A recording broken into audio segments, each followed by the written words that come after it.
Greetings and welcome to another edition of Radical Grace Radio. I'm Pastor Gary Held. My name is Matthew Pancake, and this is episode 826. And as you can see, Pastor Gary is back on the job. You think you can do this? You might be out of practice. Nah, not that. Well, yeah, probably I am, but I can quickly come up to speed. I'm not worried about it. You think so? We've had a lot of practice at this. I'm refreshed from a vacation. It was awesome. Yeah. So. Yeah, I let you sit and tell me all about it for a while there. And the truth of the matter is at one point you said you didn't know if I wanted to hear anything more about the Tesla or not. I didn't say anything because I figured you did want to talk more about your vacation. Later on, you do have to tell me what it was like to drive a Tesla, because I've never done that. And that was something that we did when we were on this trip, and we flew out to California. I'm not going to go through the whole thing, but you rent a car when you're in California because you got places to go. You want to see some things. And so we rented from Hertz, and Hertz has some Teslas. We thought, well, this would be an interesting experience. And it was mostly a good experience. Only a couple things I could say negative about it, and those really diminish as time went on. So good. Okay. So did you happen to listen to anything that I did last week? Yeah, you did a good job. You did a good job. Yeah, it's amazing. I just wasn't counting on that at all. It's like I'd done it before, right? Matthew did such a good job, and I was just flabbergasted. I couldn't believe he could do a good job. No. Yeah, I knew you were going to be fine. Yeah. You were going to be fine. Well, fine. I had some things to say, and sometimes people talk about being worried about teaching, because there are some admonitions against, just if you're not a pastor, probably at least it comes up in the Lutheran Church Missouri Synod. Yeah, but that's not what I was trying to do. No, and I don't think people necessarily took it that way. I think that they understood that you were sharing a viewpoint. Well, my goodness gracious, if only pastors can share a viewpoint, then we're in big trouble. Yep, got to shut her down. Got to stop the show right now. That's right. Because that other guy, he's got opinions, and that can't happen. Oh, can't happen. What's up Sorry with that? About it. Sorry, guys. No more opinions from that Radical Grace show. It's not happening. But I'll tell you something that could happen. You want to do the thing that sometimes gets called the Christian news roll? I think I've forgotten how to do that. Yeah, well, you're going to have to get up to speed quickly, because here we go with the news roll. I seem to be on the wrong page. I sure am. Either way. Okay, so I started off with this one. It's not that I do not think that it should be at the number one spot. It's just that, we're going to wind up talking about this one last, and I actually want to spend some time talking about it. Dovetails with some of the stuff that I talked about last week. Fowler United Methodist Church in Maryland, which is, by the way, well, it'll say in a second, was recently targeted by vandals, resulting in extensive damage to the historically black church. The sanctuary was left in disarray, with sacred items like Bibles and hymnals torn apart. The estimated cost of the damage reached around $100,000. The incident is being treated as a hate crime by the local authorities, who are currently investigating the matter. However, amidst the devastation, the church has received overwhelming support from the community, with numerous individuals offering donations and assistance to replace the damaged items. Although some members initially felt apprehensive, they have gradually returned. This happened June 6th, by the way, inspired by the sermon on faith and resilience that they watched online. Right. The church's pastor, Reverend Jerome Jones Sr. Boy, that's a Reverend Jerome Jones Sr. I tried practicing that this morning, and I still can't do it. Has emphasized the importance of forgiveness and prayer, urging the congregation to heal, at their pain and that of the perpetrators. I always find it wonderful whenever you hear that, a church or a pastor or someone who's Christians who've been wronged, who are interested in forgiving the person that wronged them. Governor Wes Moore, went all the way to governor, expressed his concern and solidarity emphasizing respecting and cherishing sacred spaces. The church plans to hold a prayer vigil for the community once the cleanup is completed, demonstrating their determination to move forward and not let the vandalism define their spirit. Good for them. Good. Because Right. whoever did this needs to know that the more you do it, it has the opposite effect of what you think you were trying to pull off. Right. Yep. That's Well, the number 4. If you're trying. Okay. The number 4 story is Texas Christian University. We're going to call that TCU through the rest of the story, is making waves with its innovative course, The Queer Art of Drag. I kid you not. Offered through the Women and Gender Studies Department. And of course, this course is being taught by a drag performer, Nino Testa, aka Maria von Klapp. And it claims that it empowers students to explore drag culture, create their own personas, and learn from experienced drag performers. Good to know they have experienced ones, right? Wouldn't want a stupid editor out there. Right. Right. Goodness.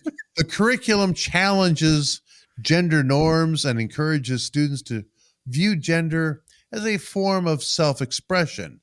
The course purports to help students gain a deeper understanding of the subject through engaging readings and podcasts and commentaries. And there's hands-on activities. Of course, there had to be, such as attending drag performances and crafting their own acts, providing the students with practical experience. Okay, TCU's commitment to inclusivity is evident as students are encouraged to use preferred pronouns and respect individual identities. They're made up ones, I guess. Collaborations with external organizations bring the drag performances to the campus community. They don't have to go off campus for it. That's good to know. Fostering an atmosphere of acceptance and diversity. By offering this course, TCU demonstrates its dedication to providing cutting edge and inclusive educational opportunities to all of its students. You read this exactly as I hoped you would. Oh my. Oh yes. I haven't lost my edge. I'm still there, baby. I'm still there. You haven't. I'm just curious. This whole thing about respecting, it says respect individual identities. So do they mean the ones that they're making up during the course? You have to respect those identities that the personas that they're creating? Of course you don't, because maybe you should ask them. I don't know. I don't know. It's not in the story. And I don't actually want to put in a thing that they're not going to respond to anyway. Okay. Because they never do.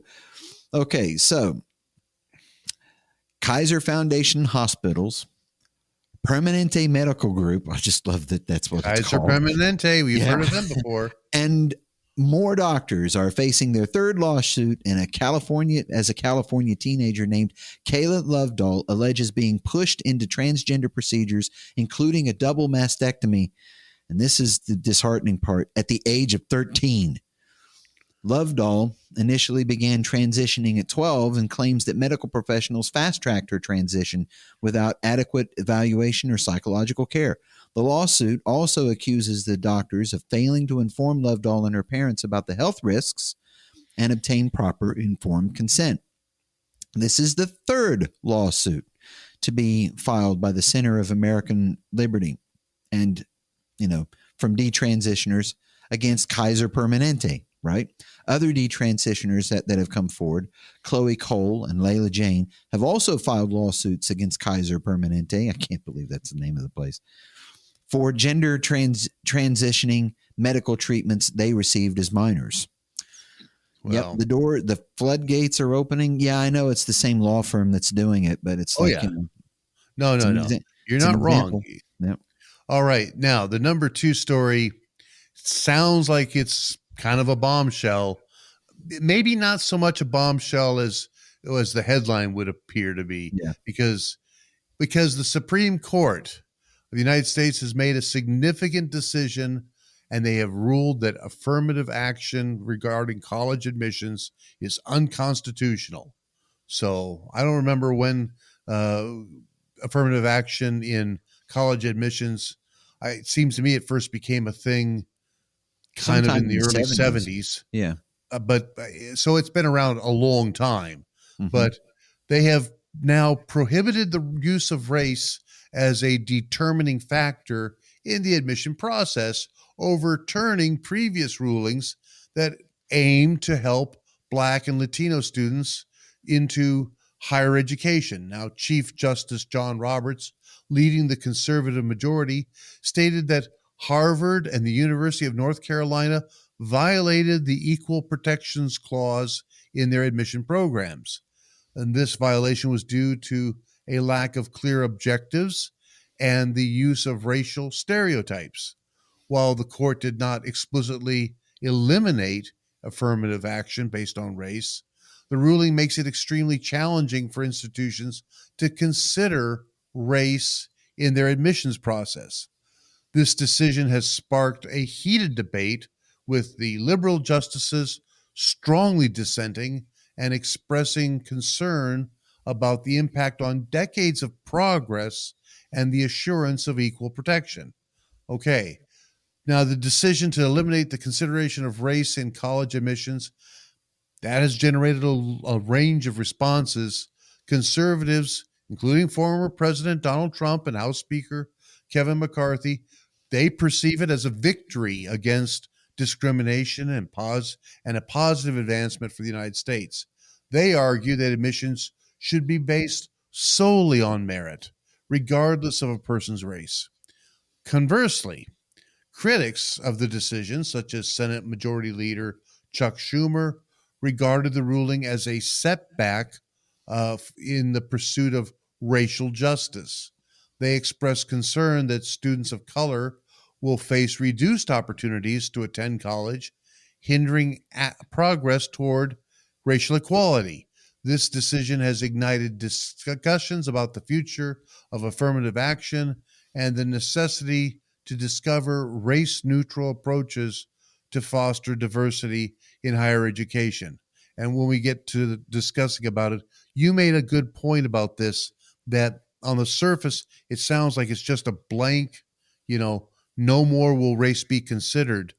But there's actually some caveats. That's not quite what they did. Yeah. And the caveats kind of walk back part of the implications. Yeah. So anyway, that was the number 2 story. Yeah. And so we now leave you with the words of the Sparkle Creed, not from the Committee of the Holy Woke, not from the magisterium of the sanctimonious garb, no, but instead the creed as formulated by the Most High Rachel Small Stokes. It goes this way: I believe in the non-binary God, whose pronouns are plural.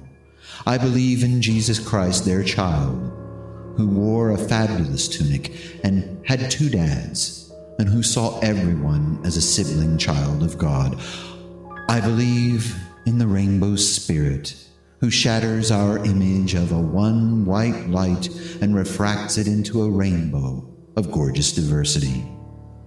I believe in the Church of Everyday Saints, as numerous, creative, and resilient as patches on the AIDS quilt, whose feet are grounded in the mud, and whose eyes gaze at the stars in wonder. I believe in the calling to each of us that love is love is love. And so, beloved, let us love. I believe, glorious God, help my unbelief. And they all said, actually, they didn't say, they didn't. And I couldn't keep it up. Sorry. Couldn't keep it up. And that is this week's Christian News Roll.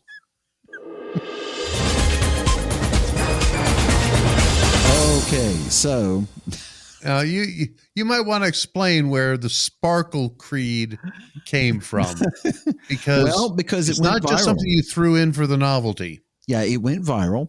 Of course, viral things are always fun, right? It went viral, And it went more than viral. Apparently, it's not just something that's being shared around the internet.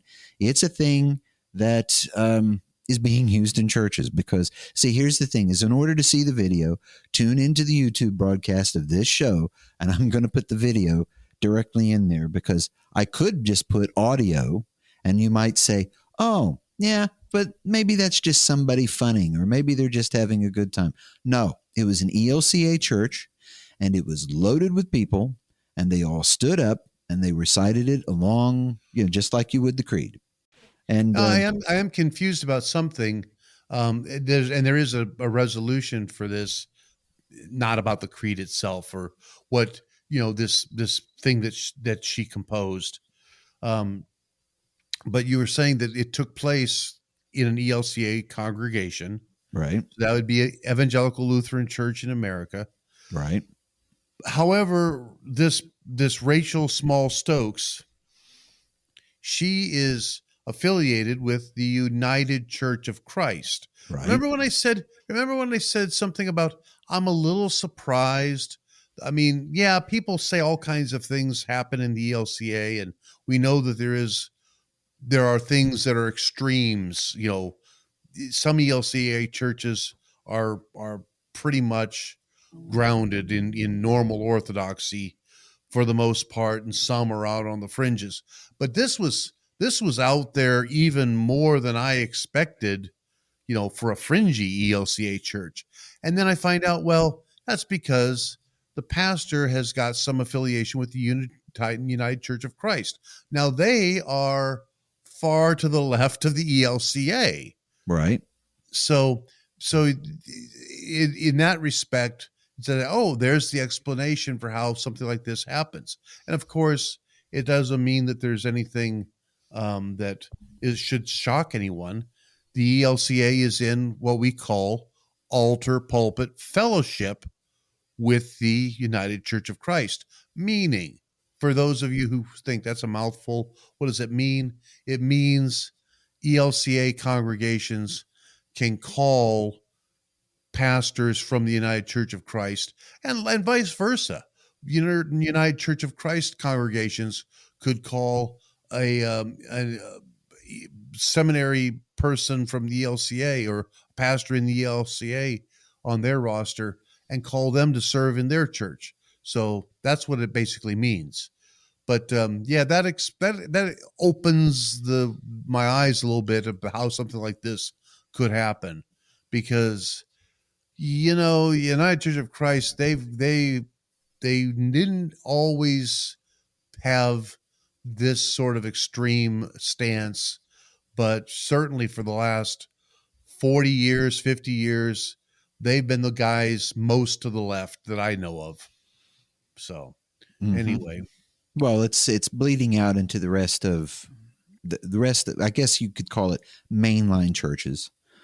Sparkle Creed. Huh? Yeah, well, there's a reason why. Okay, people might be saying, how on earth did it get a name like that?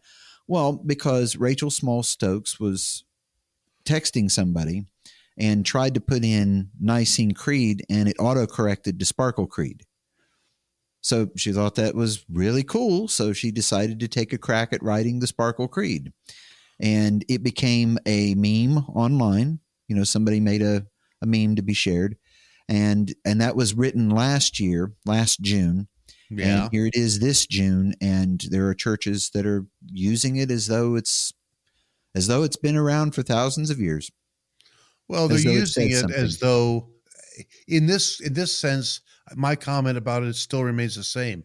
There's something kind of refreshingly honest that instead of using the Nicene Creed, right, where you're saying, I believe, but you really don't believe, at least not in the historic sense. In the real creed, yeah.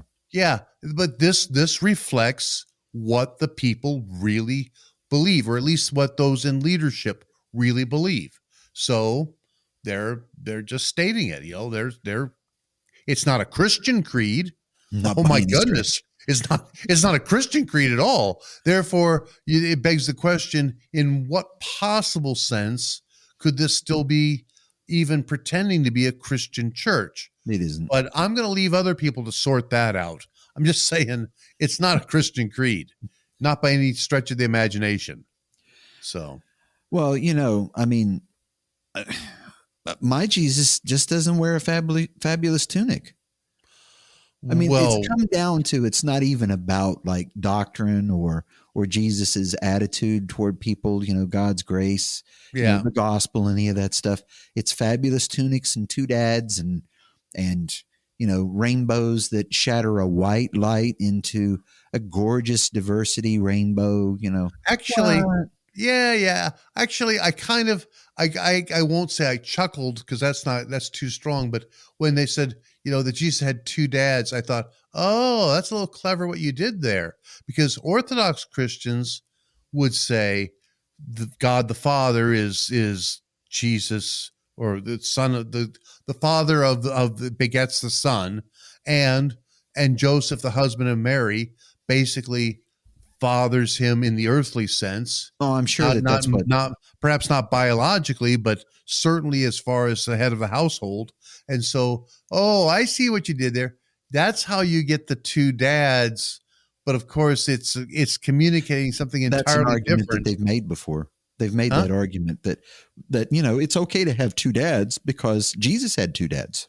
I've heard that argument. I've never heard that one before. Oh yeah, well, see, what happened to me is that Elon Musk bought Twitter. I had not really done much with Twitter, but I said, okay, so let me see what happens. So I got over there and, well, that's where I spend more time if I'm on social media. Facebook is, when I go back to Facebook, half the time I can't get it to do the things I need it to do. I don't even want to go into it because what will happen is we won't get to talk about these other stories. So right, and so explain why something that sounds like a bombshell.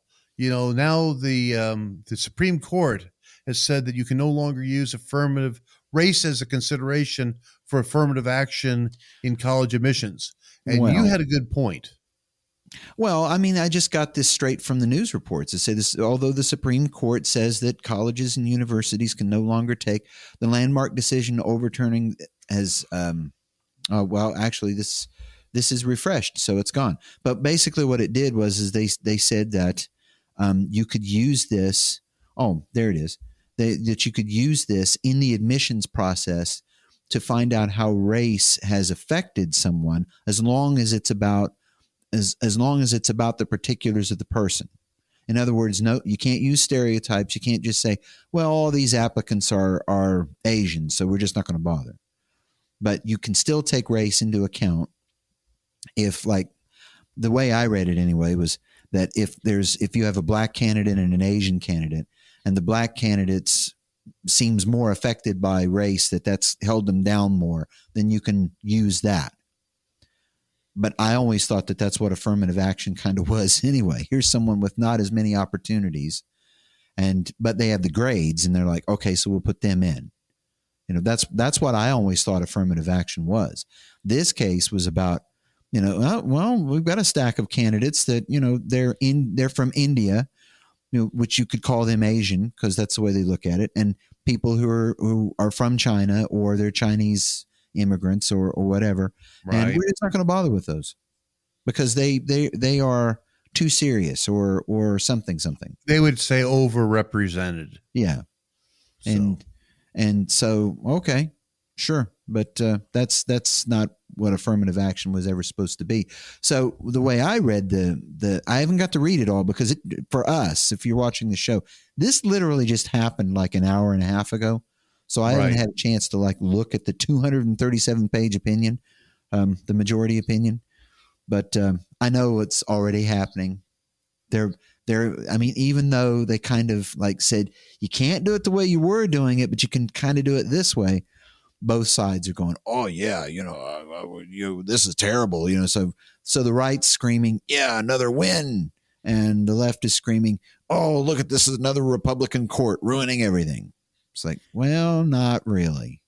They're going to have to be a little more honest about their admissions process than they've tried to be in the past is basically what's going to come down to. At least that's the way I'm reading it now. might have something more to say about it next week. Okay, the number 3 story that you read about the lawsuit against Kaiser Permanente. Yeah, Well, they it's forgot just. to mention how permanent some of these changes are. That's the reason why I kept laughing. Oh, okay. Well, yeah, you know what?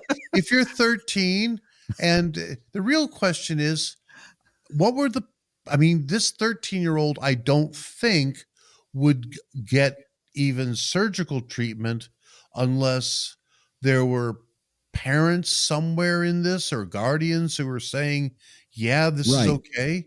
So, my goodness gracious, we don't trust a 13-year-old to drive a car, even though there are kids on the farm who learn how to drive the tractor when they are 13 or younger. Right. But we don't let them get driver's permits. We don't, lots of things that we do. And we say, you're not mature enough to be able to really evaluate this in all the depth that needs to be evaluated before you make a decision. It's too serious of a decision. The one that I think is the most relevant is they can't enter into contracts. They can't. That's exactly right. Right. But so look at this. You can do it. You can basically make a decision that will change the course of your whole life. Before you've even had one. And before you've, yeah. And it's bad enough that you might let a young person stumble into this, by insisting, no, I really want to do this, and then later on coming to regret. But this lawsuit really suggests that the child was being there was being pressure applied to go ahead and transition with this surgery. Right. So actually pushing them to do it. Right. Yeah, that is medically unethical. Those doctors should have their medical license stripped of them. Mm-hmm.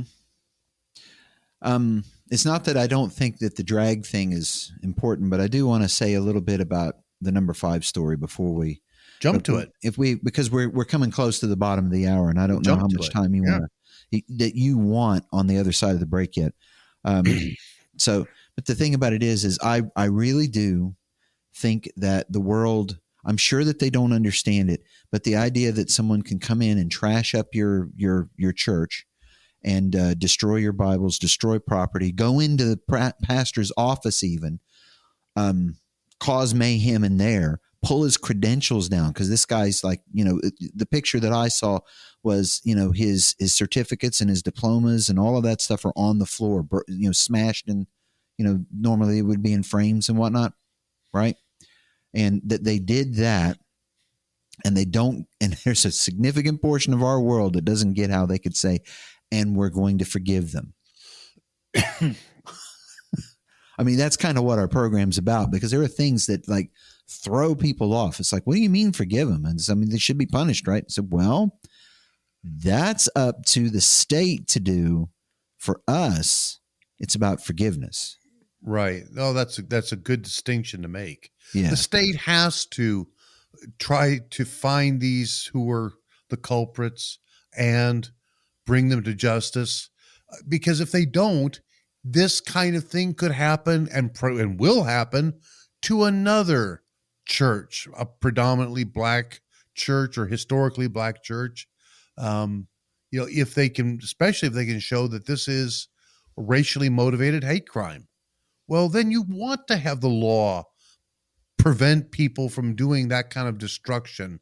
And you have to, but it's good for the congregation not to hold on to that seething inside them, to really practice the grace that Christ and forgiveness Christ forgives us with and commands us to forgive others. So, yeah, I wanted to make that story point because $100,000 in vandalism damage. Right. I mean, the picture that I saw, and if you've been watching the YouTube version, I'm putting the pictures up of, the floor is white with pages from all the books that they destroyed.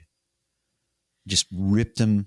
I hope now that there is one thing that they'll do is that they will put some cameras in there to catch this, because really, people, don't in your hatred, don't become the person that destroys books, because the bad guys are always the ones destroying books, and the bad guys are always the ones, of course, burning churches or whatever else. But if you think you're doing good, like you're on the wrong side here.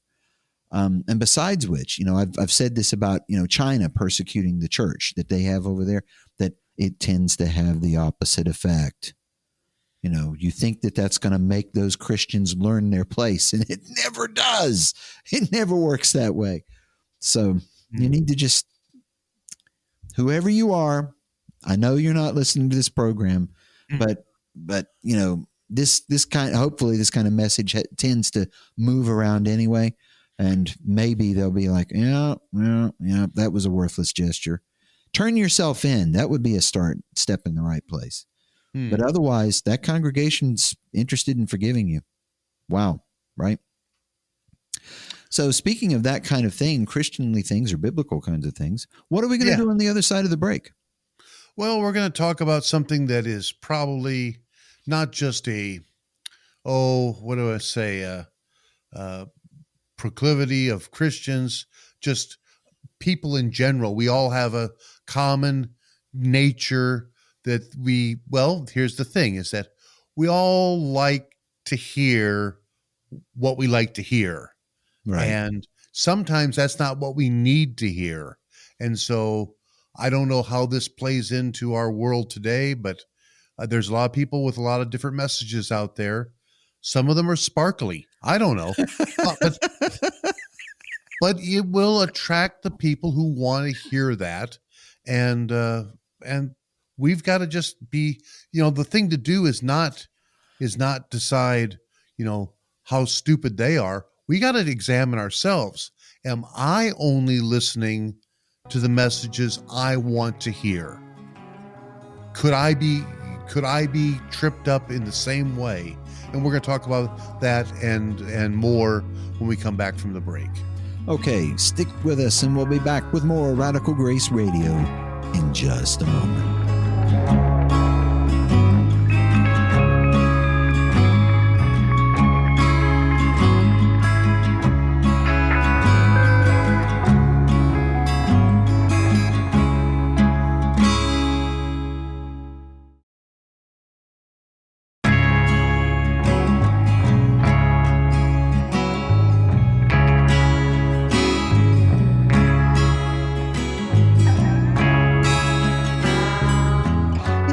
About the Sparkle Creed.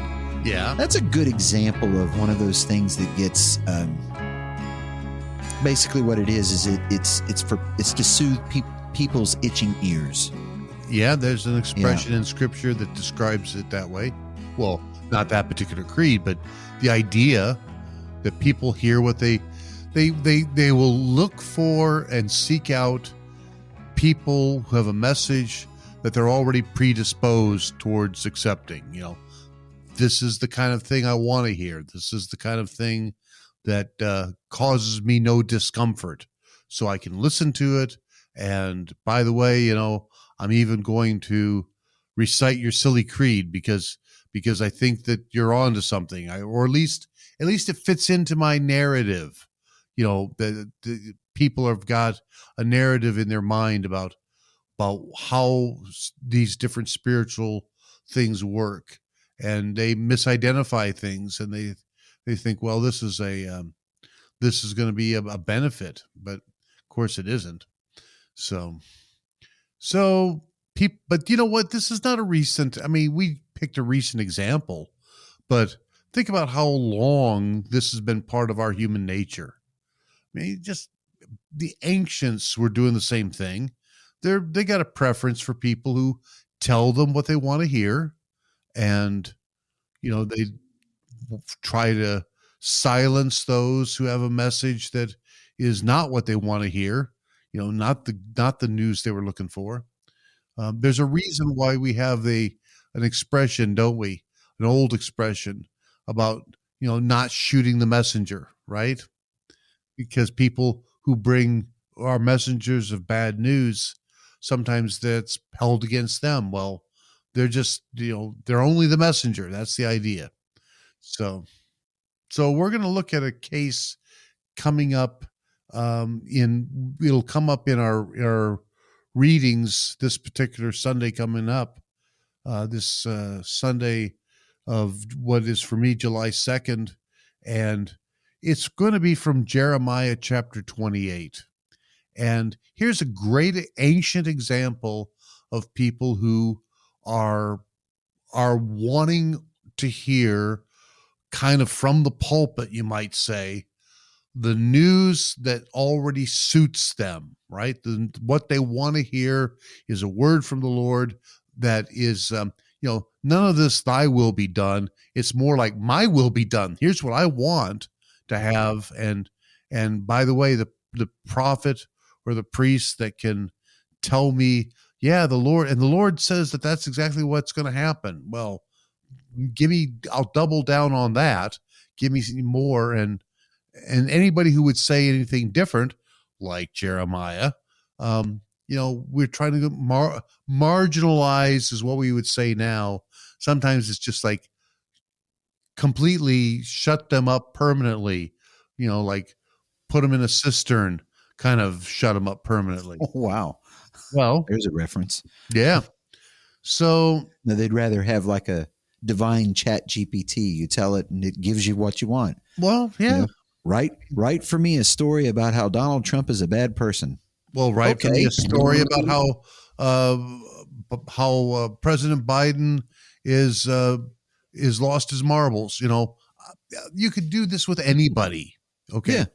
Yeah. So, but where I'm going with this is let's set the table before we get to the reading.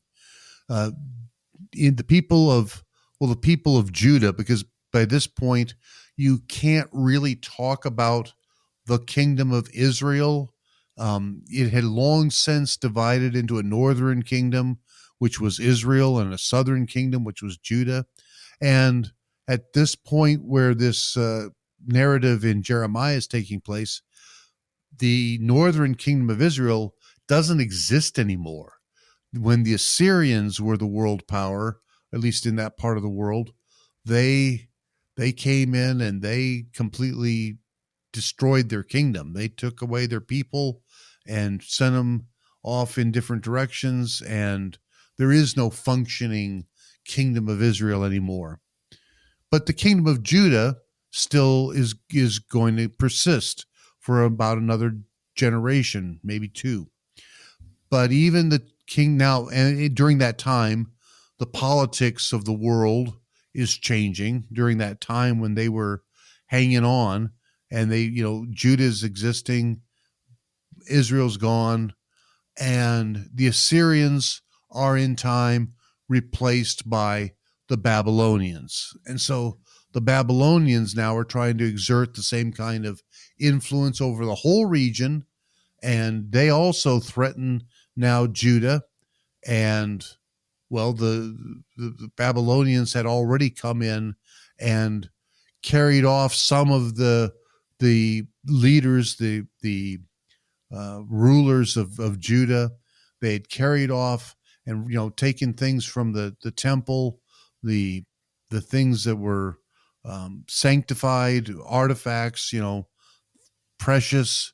They had removed vessels from the temple and taken those back with them to Babylon. And they had really done all this to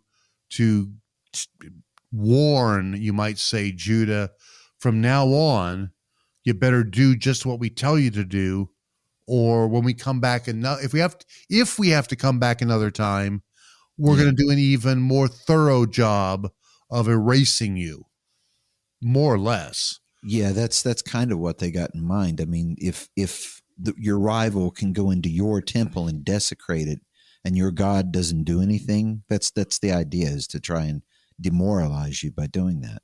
So then the other part of this that we have to set up is that, like I say, this is going to come up in the readings. Unfortunately, in our 3-year lectionary system, you can't give enough context for people to really know what this is all about. So the election actually begins at verse 5, but we're going to begin at chapter 28, verse 1, and we're going to be introduced to a prophet of the name Hananiah. And now Hannah, I'll say a few words about him in just a moment, but let's have you read, if you don't mind. If I've got the ESV open, but you can have any version really, because they're all going to read about the same. If you're in Jeremiah chapter 28, would you read verses 1 through, I think maybe the end of verse 2? The end of 2? Okay. Yeah, because I want to set it up a little bit more. Yeah. In the 5th month of that same year, the 4th year, early in the reign of Zedekiah king of Judah, the prophet Hananiah son of Azur, who was from Gibeon, said to me in the house of the Lord, in the presence of the priests and all the people, he said this: "This is what the Lord Almighty, the God of Israel, says: I will break the yoke of the king of Babylon." Okay, so where does this happen? It happens in the house of the Lord. So that's just basically in the Jerusalem temple. And it's very early in the reign of Zedekiah, the king of Judah. But Zedekiah, note this, he's a king that the king of Babylon put on the throne of Judah. So in other words, he might have ultimately been somewhere in the line to be king, but not before a lot of other people were king before him. And what basically the king of Babylon did, Nebuchadnezzar said, "Look, I think we can control this guy." So they put him on the throne, and so now he's reigning in Judah, and he's got people who are on the payroll, obviously. Some of them are prophets, right? So there's court prophets. They act like advisors, but they also are supposed to be able to speak on behalf of the Lord and give the king wisdom and guidance from the Lord, because when, they still get to do the whole "thus says the Lord" bit. The thing is that, okay, now you and the listener too, if you're on the king's payroll, I want to emphasize that. If you're on his payroll and you're asked to say what the Lord is thinking, are you going to come up with something that is not what your king, the employer, wants to hear? Or are you going to come up with something like, no, right in line with what he hopes is true anyway? If you're scrupulous, you'll actually be an honest prophet, and you'll say what's true, what needs to be said. But if you're something less than scrupulous, and you kind of like having your job because you are replaceable. I was going to say, if you like having your life, that might be the case. Yeah, that might even be true too. I mean, but just certainly you could be out of a job and persona non grata if you're not going to play ball. But anyway, so that's what his job is. He's a prophet in the employ of the king of Judah. And Hananiah, gets to have all the trappings of, being a court prophet and such like that. And he's got a message that he announces in the house of the Lord, meaning the temple, in the presence of the priests, in the presence of all the people. This is what the Lord Almighty, the God of Israel, says. Bet your bottom dollar, I will break the yoke of the king of Babylon. So the yoke, of course, is the yoke that the king of Babylon has put on Judah. Like you put a yoke on an animal to control it. Well, so the king of Babylon has placed a yoke on Judah. And now this is a good news prophecy. This is that the yoke is going to be broken, basically meaning we're going to be free from this oppression. Okay, so, but he gets more specific than just saying that. That's sort of like the general overall good news. Would you read now from verse 3 to the end of verse 4? That'd be terrific. Okay. He continues, "Within 2 years I will bring back to this place the articles of the Lord's house that Nebuchadnezzar, king of Babylon, removed from here and took to Babylon. I will also bring back to this place Jehoiachin, son of Jehoiakim, king of Judah, and all the other exiles from Judah who went to Babylon, declares the Lord, for I will break the yoke of the king of Babylon." I like how he's framed that with the same statement. Yeah, exactly. Sounds authoritative. And all the stuff that the Babylonians carted off. They took prisoners such as Jehoiachin, but they also, and other people, but they also took the things, the articles from the Lord's house, the vessels and things that were used in the temple. And some of them are, like they're valuable, they're gold. So they take them off as booty, you might say, and Nebuchadnezzar is exerting his authority over Judah and showing them, who's who, and they need to stay in line. But you know what? This is the prophecy that his yoke is going to be broken. Mm-hmm. He's just not going to be able to keep him under that yoke anymore. Broken yoke. Sounds like a joke about how to make omelets or something. Oh, wow. Okay. Sorry. But that's okay. Right. So anyway, so that's what's going on with Hananiah. Okay. So in Jeremiah, you can just imagine him, kind of listening. Okay. Yeah. All right. Sure. Now we get to Jeremiah's reply, because he has a few words to say back, and he's going to pick up at verse 5. And if you would read, say to the end of verse 9, that'd be terrific. Okay. Then the prophet Jeremiah replied to the prophet Hananiah before the priests and all the people who were standing in the house of the Lord. He said, "Amen. May the Lord do so. May the Lord fulfill the words you have prophesied by bringing the articles of the Lord's house and all the exiles back to this place from Babylon. Nevertheless, listen to what I have to say in your hearing and in the hearing of all the people. From early times, the prophets who preceded you and me have prophesied war, disaster, and plague against many countries and great kingdoms. But the prophet who prophesies peace will be recognized as one truly sent to the Lord only if his prediction comes true." That's right. Okay, so his point is that, what I would love, he's basically saying, I would love it if your prophecy, Hananiah, came true, because it's a prophecy of peace, prosperity, good things are coming. And, and I'm sure the king wants to hear that. But here's the thing, I want you to listen to what I have to say, that from early on, from way before our time, what Jeremiah is doing is he's saying the authentic prophets, and here he's thinking of Isaiah and Obadiah, people that were at least more than a generation before their time. People looked back on them and said, okay, they had some hard things they had to say to our nation, and really we didn't listen, but you know what? They turned out to be right. Well, that's Jeremiah's point exactly. From early times, the prophets who preceded you and me have prophesied war, disaster, and plague against many countries and great kingdoms.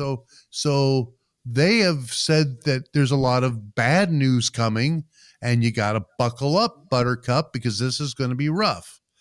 Well, and yes, they turned out to be true. These things turned out to happen. Okay, so his caveat is you get a prophet who's going to prophesy peace, and you wait to recognize that person until his prediction comes true. You don't just assume his prediction is going to be true, must be true, because it's what you want to hear anyway, right? And yeah, and then the prophet Hananiah, he takes a yoke off the neck of the prophet Jeremiah and broke it. And, basically, there's a back and forth between these two. And because Hananiah is saying, well, no, I'm really the prophet of the Lord. Jeremiah is saying, yeah, let's see if it comes true. And that's how they, it goes at the end where the two, I guess they have a stalemate or something. The prophet Jeremiah, it says at the end, went on his way. So he leaves because there's no point in talking to this man anymore. And besides, which way is the people? Think about this. He was all these prophecies were happening in the presence of the priests. Well, the priests, they are employed. Their livelihood comes from the status they have in Jerusalem as as part of a priestly class, but then also all the people. So who do you think the people want to hear more? Like, do they want to hear Jeremiah's prophecy that things are going to get much worse before they get better? Or do they want to hear, this bad guy, Nebuchadnezzar, his yoke is going to be broken and that's going to be it? Yeah. So I think about, man, as early, make it current, as early as April, not this past April, but a year ago. So the Ukraine war had been going on for a while. And you know what people were saying? I don't think Putin looks so good. This is what they were saying more than a year ago. I wonder if he's sick. I wonder if he's going to die. And people were retweeting that. Right. Social media, sort of. They were trying to say, yeah, this may all be over if the guy in charge just kicks the bucket. I remember them talking that way. Of course, look who's still kicking today. Right. His political days may be numbered, but because of events more recently. But, what's his health like? I don't know. Ask his doctor. The thing is that just because you want to believe this guy is sick and maybe dying, that doesn't make it true. Right. So, that happens all the time. All the time. People wanted to believe that the Ukraine war, that they, somehow would only last a couple of months. Yeah. But it hasn't. It's dragged on 16 months at this point. And it doesn't, and it'll probably drag on another 16 months, frankly. But no way to know that. But these things happen in all kinds of contexts. And in the church, I remember hearing something in a kind of a conference I was at, and one of the people invited to to speak was a person. I don't think he was Gallup. I forget which of the Barna. I think he was a Barna representative, perhaps, but he was talking about the future of the church and the trends that they were seeing. And somebody, now remember, he's talking to a group of LCMS pastors. And so an LCMS pastor, one of them, when it came time for question and answer, throws out, well, I think that do you see a trend? I think there was a setup question because he wanted him to say yes. But do you see a trend that more and more young people, Generation Z, are preferring liturgical worship over contemporary worship? This particular pastor who was asking, had a bone to pick with contemporary worship, which let's leave that discussion completely aside. And he was making, or seemed to be making, the assertion that, that's something we're seeing now, but the Barna guy wasn't having any of it. If he was Barna, whatever group he was affiliated with, he says, no, he says, it's true. There are more young people who are coming to be interested in that, but it's not enough to make it a trend. Meaning you're trying to hear what is for you a good news narrative, but the numbers just don't support it. And there's lots of things like that you have a particular way of thinking about a situation, and it sounds good to you and it's what you would rather have happen, but the numbers don't support it. Well, why do you believe it? Because you believe it because you think it'd be cool. If you like traditional worship and don't think very highly of contemporary worship, and again, that's a majorly divisive issue on a lot of levels, well, then you might like to hear the idea that, just got to let those boomers pass out of the picture eventually. And the younger, the kids who are still in the church, they're going to want the pure doctrine. They're going to want the things that are reflective of historic liturgy. It's all about what the narrative is you want to hear. And that was true in Jeremiah's day with regard to the king of Babylon. And we can hear all kinds of, we can think of all kinds of examples of the same thing in our day. And again, for me, the biggest takeaway is we ought to always be examining ourselves. Don't worry what other people are believing and try to argue them out of their, you may think their beliefs are very foolish. Okay, sure. Yeah, let's say that they're totally misled and misguided. And you may be right. But what about us? Are we examining carefully what we are believing, what we are holding to be, this has to be true because this is, is it just because this is what I want to have be true? That would be worth examining for our own well-being. So don't know whether that's the message that's going to be from Trinity's pulpit, but it would be a fitting message for somebody's pulpit. Examine what you believe and make sure that you really are hearing the word of the Lord, not just what you want to hear. And it doesn't have to be a egregious example like the Sparkle Creed. That's like, there's lots of ways that you can be trending that way and not be so far out, on the fringe. Yeah. So I'm just sitting here thinking about not just the number of times that the world has fallen for a message, but even the number of times that I've fallen for a message. Yeah. Because, look, it's not easy to change your mind about something. I mean, people think that okay, so here's a new message or you're challenged. But how many times a day are you challenged to think about something and you go, no, not going to do it. I mean, I wouldn't be a Lutheran today if I hadn't accepted a challenge. And there you go. I've said it over and over and over again. I wound up listening to one certain podcast, what seemed like 100 times, because I could not imagine that much resistance, because, I was putting up resistance to it, to the gospel, to, right.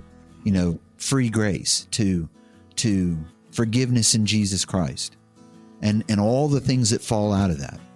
It's hard. Thanks for listening to Radical Grace Radio today, and may God bless you all.